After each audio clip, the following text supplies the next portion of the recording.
Word है वो decode हो चुका है। और जैसा कि आप अभी थोड़ी देर पहले दर्शकों को बता रही थी, वो पूरा का पूरा नेटवर्क इस कोड को आधार बनाकर चला रहा था। और हमारे साथ एक ऐसी महिला है जो बाबा के इस पूरे तंत्र में कहीं ना कहीं उनकी भी एक कहें कि वो भी जुड़ी हुई थी बाबा से। और आज इन्होंने प्रमुख सचिव से मुलाकात की, शिकायत की। पहले जानेंगे आपने आज मुलाकात की, क्या शिकायत की और आप बाबा के टच में कैसे आई, छांगुर बाबा के टच में? दरअसल छांगुर बाबा से मैं वर्ष 2019 में मिली थी। नीतू नसरीन की दोस्त है उम्मे रकीबा, उसके द्वारा मेरी मुलाकात हुई थी।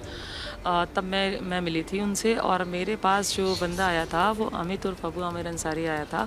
इसने अपने आप को हिंदू इंट्रोड्यूस कराया था, हिंदू बन के आया था। इसकी फैमिली पूरी हिंदू बन के आई थी मेरे पास। तब मेरी बातचीत हुई थी उनसे। तो आज आपने यहाँ पर प्रमुख सचिव से मुलाकात की, क्या बातें हुई, क्या कहा? मैंने प्रमुख सचिव साहब से मैंने उनसे गुहार लगाई है कि जिन पीड़िताओं का शोषण हुआ है, सबसे पहले शोषण करने वालों को गिरफ़्तार किया जाए। उनकी गिरफ़्तारी बहुत ज़रूरी है क्योंकि उनसे बहुत से खुलासे होंगे, क्योंकि ये आज का धर्मांतरण का खेल नहीं चल रहा है, ये बहुत 40 साल पुराना खेल चल रहा है। और इसमें बहुत से लोग अभी निकल के सामने आएंगे जो गिरफ़्तारी लेवल अगर आप बात करेंगे तो 40 से 50 आराम से चला जाएगा। इसमें ऐसे लोग इसमें मौजूद हैं। अब आप बाबा से मिली, छांगुर बाबा से आप मिली, तो उस दौरान उनके आसपास कितने लोग मौजूद थे? और पूरी बात हम जानना चाहेंगे कि आप उनसे पहुंचती है, मिलने का समय मिला या फिर सीधे मिलने पहुंच गई, क्या रहा? छांगुर बाबा से मिलने के लिए अबू आमिर अंसारी की बहन उम्मे रकीबा वो मुझे लेकर गई थी चांदौलिया दरगाह पे उतरौला में। उन्हीं के घर पे एक छोटा सा कमरा था, कमरे में 25-30 महिलाएं लड़कियां ये मौजूद थीं और छांगुर बाबा मौजूद था। और नीतू थी, नीतू उर्फ नसरीन जी, वो मौजूद थी वहाँ पे। बाबा से क्या बात हुई? पहली बात अगर आपसे, तो आप जब आप उनसे मिली तो क्या बात की छांगुर बाबा से? जब मेरी मुलाकात हुई तो मेरी मुलाकात नीतू से पहले हुई। नीतू ने मुझे बताया कि वो किस तरह से मतलब उसने अपना धर्म परिवर्तन किया है, कितनी खुशहाल ज़िंदगी जी रही है और उसे बहुत आराम है और बाबा को रूहानी ताकतें हैं, अल्लाह से सीधे से कनेक्शन है कि वो सबको ठीक कर देते हैं। नीतू की लड़की की तबीयत ख़राब थी तो वो सही हो गई थी। इस तरह से नीतू ने बात करी। फिर बाबा से मेरी बहुत ज़्यादा नहीं, बस बहुत बात हुई कि हिंदू धर्म में कुछ नहीं रखा है, बुत परस्ती वाला होता है, पत्थरों की पूजा करने से कुछ नहीं होता है, पत्थर के आगे माथा टेकने से कुछ नहीं होता है। ये इस धर्म में बहुत खुशहाली है, यहाँ कोई परेशान हाल नहीं होता है, सब एक दूसरे की आर्थिक रूप से मदद करते हैं। हिंदू समाज में कुछ नहीं होता है, कोई किसी के लिए कुछ नहीं करता है। बताया आपने कि रूहानी ताकतों का एक कहे कि उनके ऊपर बहुत उनकी ताकतें थी, उनके पास रूहानी ताकतें, तो क्या बाबा उस तरह की हरकतें भी करता था? ऐसी भी चीज़ें जब आप उनसे मिली जो क्या रहा, जो अगर उनकी बॉडी लैंग्वेज की बात करें तो उस दौरान कुछ ऐसी चीज़ें आपने देखी? कैसे जाना आपने कि रूहानी ताकतें हैं उनके साथ? देखिए, मुझे नीतू ने बताया है, उम्मे रकीबा ने बताया है। मैंने उस तरह से उन्हें देखा नहीं है, लेकिन हाँ वो दुआ करते हैं। दुआ मैंने देखी है कि दुआ किसी को कुछ मतलब पढ़ते हैं, पढ़ के फूंक देते हैं, इस तरह से वो कर रहे थे। पढ़ के फूंक दे रहे थे? हाँ।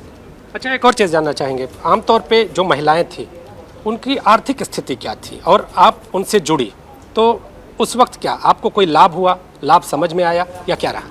दरअसल इसमें दो तरह का जाल में फंसाने का तरीका होता है।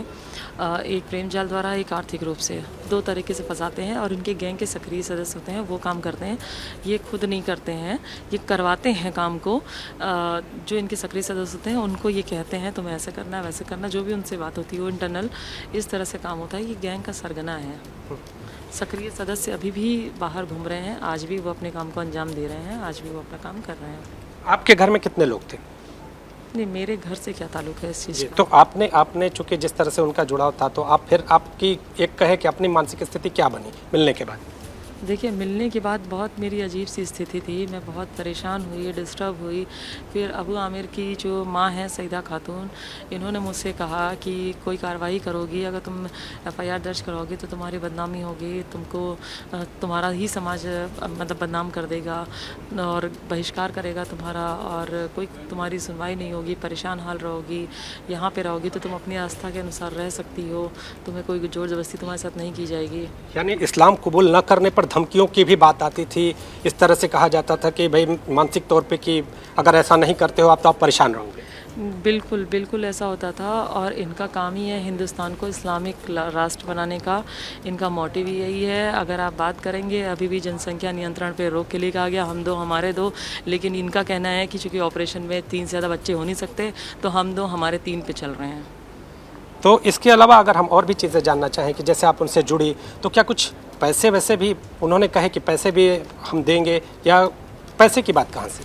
दरअसल मैंने बताया 2 तरह का खेल होता है। जो प्रेम जाल में फंसाते हैं उनसे तो पैसों की कोई बात नहीं होती है, और जो आर्थिक रूप से कमज़ोर वर्ग होता है उनसे पैसों की बात होती है कि हम लोग तुम्हारी मदद करेंगे, तुम्हें परेशान हाल नहीं रहने देंगे, तुम खुशहाल रहोगे यहाँ पे।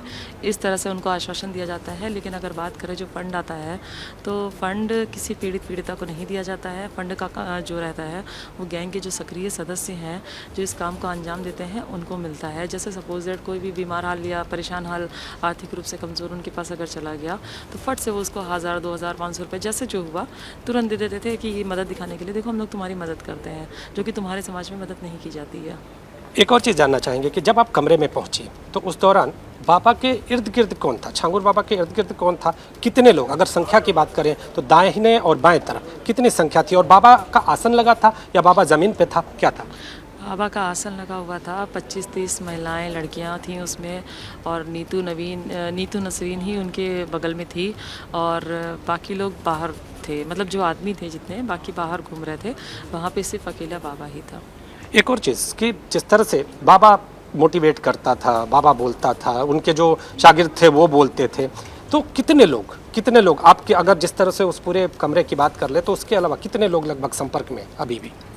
देखिए अगर बात करें तो हमारी तो हम नीतू को जानते हैं, नवीन को जानते हैं, बाबा को जानते हैं, उस गैंग में जो उतरौला में था। उसके अलावा बाकी जो अमित उर्फ अबू आमिर अंसारी हैं।